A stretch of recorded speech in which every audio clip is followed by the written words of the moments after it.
Pues ¿describe o no describe la realidad? Lo que sucede en la realidad. O sea, más allá de que uno, digamos, esté a favor del relativismo o no, más allá de que uno se encuentre bien viviendo en una sociedad postmoderna o no. O sea, esto describe la realidad. Y ya está. Bueno, en fin. Entonces, nosotros necesitamos tratar precisamente de saber, para empezar, qué es la verdad, para que luego así podamos también usarla correctamente a la hora de compartirla. Porque, a ver, de nuevo, la verdad para un católico no es qué es, sino es quién es Jesucristo. Entonces nosotros tenemos que compartir Jesucristo, tenemos que compartir su mensaje, su obra, aquello y decirles a las personas aquello que Él pueda hacer, ¿ok? Y, y entonces, a ver, hay que hacer todo esto, pero para empezar tenemos que poder decir qué es la verdad. Bueno, ¿qué es la verdad? Vamos a empezar por ahí. Se suele decir que la verdad es la adecuación del entendimiento o del intelecto con la realidad, con las cosas. Y sí, y en parte esto es cierto, pero en parte, por otro lado, creo que se podría decir también algo más. ¿Ok? Esto, por ejemplo, en el diálogo que tuve la semana pasada, no sé cuántos lo oyeron, pero bueno, ahí precisamente estuvimos hablando un poco de esto, ¿no? A ver, la verdad ciertamente es una, pero podemos hacer algunas distinciones de razón y de este modo podemos considerarla bajo diferentes formas. ¿Ok? Entonces, por ejemplo, podríamos hablar, para empezar, de la verdad óntica. ¿Ok? Óntico, que viene de ente, ¿no? Ente es participio presente del verbo ser, así como, por ejemplo, amante es el participio presente del verbo amar, caminante es el participio presente del verbo caminar, finalmente, ente es el participio presente del verbo ser. Bien.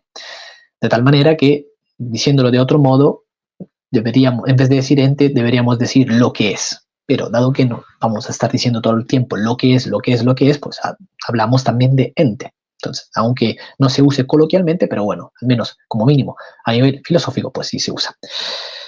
Bien, de tal manera que la verdad óntica hace referencia precisamente a aquello que algo es o está siendo, ¿ok? De tal manera que aquello que es verdadero y aquello que es verdadero es. Entonces, esta va a ser una taza. ¿Por qué? Porque precisamente realmente tiene una existencia real, ¿ok? Lo contrario a la verdad óntica es la nada. Entonces, yo puedo decir, al ver esto, puedo decir esto es una taza porque precisamente ontológicamente existe. Yo no podría decir, no, esto no es nada, esto no existe, porque precisamente está aquí, ¿ok? Entonces, verdad óntica, aquello que es, aquello que tiene carga ontológica y por lo tanto, en virtud de esta carga ontológica que tiene, también es verdadera la cosa. Debido a que hay muchas cosas que son verdaderas, ¿ok? Entonces podemos hablar de algo, bueno, de aquello que algunos llaman verdad lógica, aunque yo voy a explicar también por qué en momentos creo que sería mejor llamarla verdad nociológica. Y aquí es cuando, por ejemplo, hacemos referencia a aquella definición típica que se da de la verdad cuando se dice que la verdad es la adecuación del entendimiento con la cosa. Entonces, yo creo que sería mejor llamarla verdad nociológica. ¿Por qué? Porque precisamente a nivel nociológico, o sea, ahí está la noción. Yo adecuo mi entendimiento con la cosa. Y porque hay algo verdadero, yo puedo hacer tal adecuación con la cosa. ¿Ok? Lo contrario, la verdad nociológica, en este caso entonces sería el error. Si yo, por ejemplo, por no saber que esta es una taza, ¿ok? Por no conocer su esencia, por así decirlo, dijera que esto es una olla, entonces estaría cometiendo un error. Lo que presupone el error precisamente es el hecho de que yo no esté faltando a la verdad conscientemente.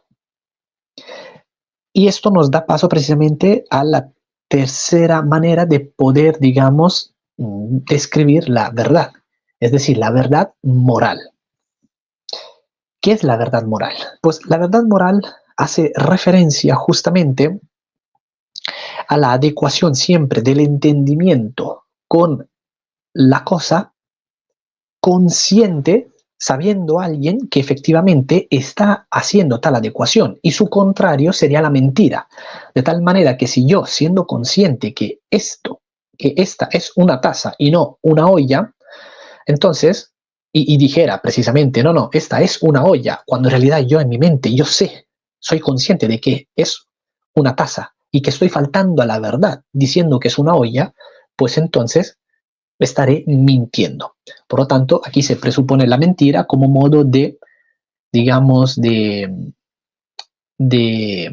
privar a alguien de la verdad. ¿Ok? Entonces, verdad moral. Luego podríamos hablar, aquí sí, de la verdad lógica. Porque, entonces, aquí es cuando lo voy a explicar, ¿no? Porque verdad lógica, no aquello que he, digamos, definido como verdad nociológica, sino ahora. ¿Por qué? Porque la verdad lógica creo que sería mejor hacer referencia con este término a simplemente un razonamiento bien construido, un razonamiento que sea válido y verdadero. De tal manera que si, por ejemplo, yo digo, no sé, algo del tipo, todos los humanos son mortales, Sócrates es humano, por lo tanto Sócrates es mortal, entonces, pues yo precisamente estoy presentando una verdad lógica. ¿Por qué? Porque el razonamiento que estoy transmitiendo, que estoy comunicando, es válido en virtud de que la conclusión se sigue necesariamente de las premisas, y además también la conclusión es verdadera en virtud de que también las premisas son verdaderas. O sea, dado que en las premisas hay una adecuación del entendimiento con la realidad, por lo tanto hay una verdad nociológica en las premisas, entonces también se puede dar una verdad en la conclusión. Entonces aquí estaríamos hablando de una verdad, como decía, lógica. Y lo contrario de la verdad lógica, en este caso, en cambio, sería la ilogicidad o la invalidez. De tal manera que si yo dijera algo del tipo, no sé, a todos los humanos les gusta la pasta. Michele es humano, perdón, a todos los humanos, a todos los italianos les gusta la pasta. Michele es humano, por lo tanto a Michele le gusta la pasta, pues la conclusión no necesariamente se sigue de las premisas. ¿Por qué? Porque yo no soy capaz, epistemológicamente hablando, de llegar a saber si efectivamente, absolutamente todos los humanos les gusta la pasta. De tal manera que este razonamiento que lo estoy presentando como deductivo, en realidad es más bien inductivo. Y por lo tanto, la conclusión no se sigue necesariamente de las premisas, de tal manera que la conclusión podría ser falsa. Ahora, en este caso, en mi caso, es verdadera. A mí me gusta la pasta, me encanta. Pero pues imagino que habrá algún italiano al que no le guste la pasta. Y bueno, ¿y qué se le va a hacer? Me voy a apiadar de él, me va a dar mucha pena, pero es posible. De tal manera que aquí habría una ilogicidad, o sea, un error lógico, ¿no? Y por lo tanto se estaría faltando a la verdad lógica. Ahora, voy a terminar con esta, digamos, clasificación de la verdad y luego voy a ver algunas preguntas que veo que aquí me están dejando. Siguiente forma bajo la cual podríamos, digamos, hacer estas distinciones de la verdad. La verdad hermenéutica. Hablamos de la verdad hermenéutica cuando se logra hacer una explicitación de una frase, de una proposición, que en realidad no se presenta como explícita. Por lo tanto, no se presenta como evidente. Por lo tanto, es necesario justamente, digamos, sacar algunas cosas a la luz para poder entender exactamente lo que se está queriendo decir. Entonces aquí tenemos una verdad hermenéutica, de tal manera que, al menos a mi entender, no es cierto que nosotros tenemos que interpretar absolutamente todas las cosas que leemos o que escuchamos. ¿Por qué? Porque hay cosas que son claras y que no es necesario interpretarlas. Por ejemplo, si yo digo, esta taza existe, estoy diciendo algo muy claro. Por lo tanto, no se tiene que dar ninguna interpretación. Lo que sí se tiene que dar es, digamos, es simplemente un entender las cosas, pero no es igual a interpretación, porque interpretar, o sea, la misma palabra como tal, etimológicamente hablando incluso, precisamente quiere significar el explicar una cosa, el explicitar, mejor dicho, el explicitar una cosa que se encuentra implícita en la frase, en lo que se está diciendo. Ahora, sería diferente si yo, por ejemplo, dijera algo del tipo, no sé, este vaso mató a Bobby. A ver, o un vaso. En vez de este, mejor dicho, un vaso mató a Bobby. A ver, uno puede decir, ok, un vaso mata a Bobby. O sea, ¿cómo? ¿Qué quieres decir exactamente con esto? Para empezar, ¿quién es Bobby? Luego, ¿qué vaso? ¿De qué manera? O sea, hay muchas preguntas que precisamente se van a, le surgen a uno naturalmente. ¿Por qué? Porque lo que se está diciendo, esa información que se está transmitiendo, no es del todo clara, no es del todo evidente. Por lo tanto, será necesario explicitar algunas cosas que, si lo tengo que hacer yo, pues precisamente voy a tener que hacer un trabajo hermenéutico y en esta explicitación voy a tener que ser capaz de, por ejemplo, por medio del contexto y otros datos que, bueno, ahora no vienen al caso explicar aquí, pues voy a poder llegar a lo mejor a la conclusión de que hay un vaso que le mató a Bobby. Bobby es un perro porque ese vaso, pues su dueño se lo lanzó en la cabeza y de esa manera lo mató. Ok, entonces, ¿se dan cuenta de cómo he tenido que explicitar todas las cosas para poder entenderla finalmente? Entonces, esta sería una verdad hermenéutica. Y su contrario sería la ignorancia. Ok. Y finalmente terminamos con la verdad mística.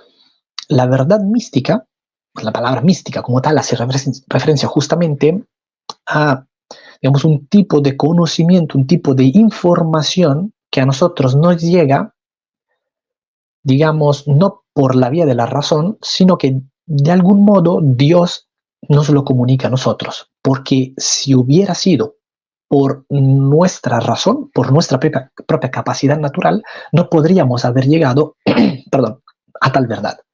De tal manera que necesitamos este tipo de revelación, este desocultar una verdad que antes era oculta para nosotros. De tal manera que justamente lo contrario, lo opuesto a la verdad mística es el ocultamiento, el mantener algo velado. Así que también es muy importante esto porque hay cosas que nosotros, solamente por la razón, no somos capaces de, no vamos a ser capaces de saber absolutamente nunca. A menos que Dios, que como gracias a Él precisamente lo ha hecho, pues quiera revelarlo a las personas de tal manera que así nosotros podamos llegar a saber aquella cosa en particular. ¿Ok? Bueno, entonces, como digo, la verdad es una, pero podemos hacer algunas distinciones de razón de tal manera que así bajo diferentes formas podemos dar, digamos, podamos ver las diferentes pinceladas o el abanico, ¿no? En este caso de 6 puntos, que precisamente, digamos, entre comillas, componen o constituyen la verdad. Pensemos, este es un ejemplo que también puse en el diálogo que tuve la semana pasada, pensemos en cuando se dispara un láser blanco en un prisma. El prisma hace una refracción de la luz blanca y nos da los 7 colores del arco iris.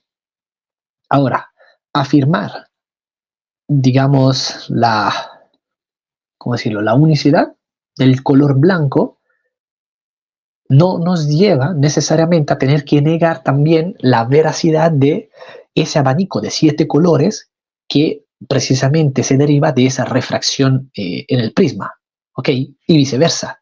El querer afirmar la veracidad de ese abanico de 7 colores tampoco nos tiene que llevar a negar también la veracidad del color blanco del láser que precisamente se encuentra al otro lado del prisma. De tal manera que análogamente sucede esto también con la verdad. Es la verdad, pero la podemos analizar y la podemos también exponer bajo 6 formas diferentes. Al menos estas son las formas que yo conozco y pues si hubiera más, pues habría que verlas para precisamente poder añadirlas, ¿no?, a este bagaje, por así decirlo. Perdón, como hace notar aquí el doctor Daniel, ¿no? revelación guión barra velación, ¿no? Claro, justamente porque una cosa es aquello que está velado y otra cosa es aquello que está revelado. Bien, bueno, entonces me parece haber visto antes aquí algunas preguntas. A ver, a ver, a ver. El profesor Aracia. ¿Dónde ponemos las muñecas de fondo, profe? A ver, a ver, a ver. Y justamente dice, ¿no? La verdad como juicio y la verdad como trascendental. Exacto. Cuando hablamos de la verdad óntica, estamos hablando justamente de la verdad, estamos haciendo referencia, apelando a la verdad trascendental, por supuesto. A ver.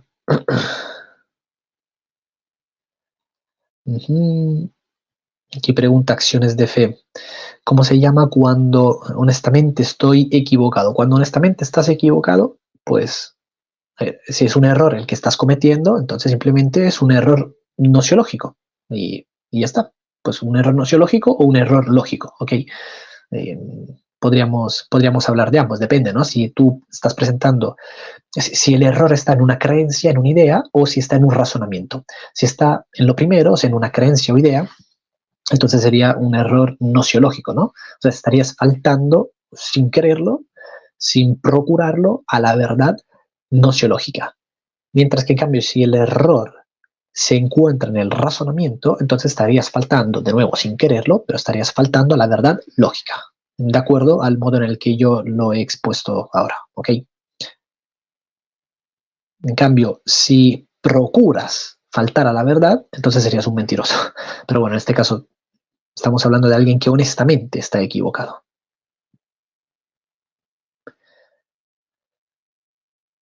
Veamos, veamos. Aquí, dos preguntas. Dice Miquel, dos preguntas. ¿Pudiste encontrar el tomista intensivo? Lo busqué, pero no me salieron cosas de él, ¿sabes? No sé si tú tienes material suyo y me lo quieres pasar, pues me lo puedes dejar o en los comentarios, si quieres, pero no me lo dejes aquí en los comentarios del vivo, sino una vez que lo haya terminado, o bien, pues puedes escribirme a cualquiera de los links que vas a encontrar, ahora no, pero cuando se termine el programa los voy a poner, cualquiera de los links que encuentres en la descripción del video, ¿ok? Porque lo busqué, pero no encontré cosas de él. Luego dices, ¿conoces algún libro de filosofía de la naturaleza fiel a la letra de Santo Tomás? Pues te propondría un opúsculo suyo propio. Los principios de la naturaleza. Ese es fantástico, fenomenal. O sea, y ni siquiera es necesario ir a ver cosas que hayan escrito otros filósofos sobre él, sino pues directamente a él. No sé si ya lo conoces o no. A ver.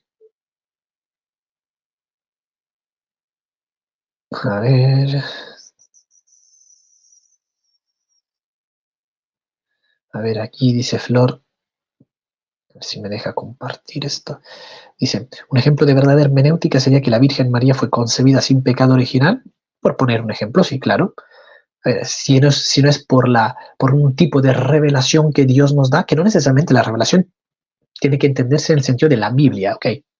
Sino simplemente algo que Dios ha querido revelarnos. Entonces, si Dios no hubiera revelado tal cosa, pues ni siquiera ella lo hubiera sabido en realidad, ¿ok? Ella lo descubre justamente por el modo en el que el ángel le saluda cuando le dice, cuando le saluda, ¿no? Le dice, salve llena de gracia. De hecho, Santo Tomás tiene una exposición del Ave María muy aconsejado para todos, porque expone justamente la primera parte del Ave María, ¿no? Cuando se dice, Dios te salve María, llena eres de gracia, el Señor es contigo, bendita tú eres entre todas las mujeres y bendito el fruto de tu vientre. Esta primera parte del Ave María, él la analiza, la expone y es alucinante. Así que les aconsejo leerla. Muchas gracias por haber tenido la bondad de quedarse a escuchar el tema de este vídeo hasta el final. Si es de su agrado y lo quieren, pueden apoyar este apostolado dejando su me gusta y difundiendo esta transmisión en sus redes sociales, grupos de WhatsApp y demás plataformas, e incluso por medio de una donación libre por PayPal. El link se encuentra en la descripción de este vídeo. Muchas gracias desde ya. Un saludo y hasta pronto.